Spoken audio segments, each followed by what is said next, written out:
LakelandCarKeys.com. I'm currently sitting inside a 2007 Mini Cooper.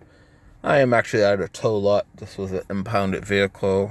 The motor's no good, and it was all keys lost. So their normal locksmith, I guess, whatever reason, wasn't able to program it.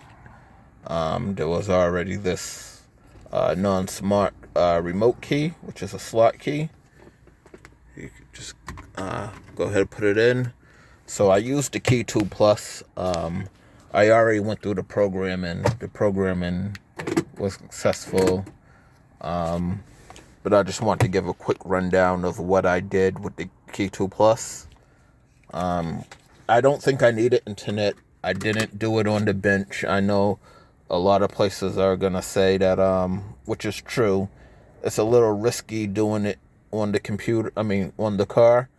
And this was a CAS 3 plus. So, it was not the iStat one. So I don't think it had, too crazy of an encryption. It was encrypted. But the Key 2 Plus was able to go ahead and just do everything it needs to do.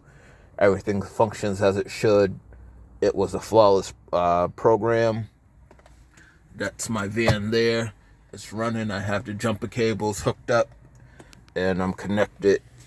It says we have 14 volts. So if you do decide to take the risk and ever try to do anything on the vehicle, just make sure that you're above 13.5 volts. I would suggest, a battery charger on, jump start or hooked up to a running car. A jump pack is really not going to do it. A fully charged battery is really not going to do it. You want something that has power alternating and it's above 13.5 volts. So, needless to say, I plugged in. Mini Cooper was not in the menu for vehicles, so I went under BMW, and it automatically detected it as a CAS 3 plus. You can see I'm in automatically diagnosed models. Actually, I could just go back and show you. So, from the main menu, I just select BMW, select automatically diagnose models, and start programming. And then it'll automatically tell you it's connecting to the CAS system. So that's how we know it's CAS. And then it tells me it's CAS 3 plus. All right, and it brings me to this screen. And basically, what I did is I went in, read key information, read it. It's going to pop up a file. You just save it. And then, it's probably not going to let me out of here. All right, so it'll give you all this information, blah, blah, blah.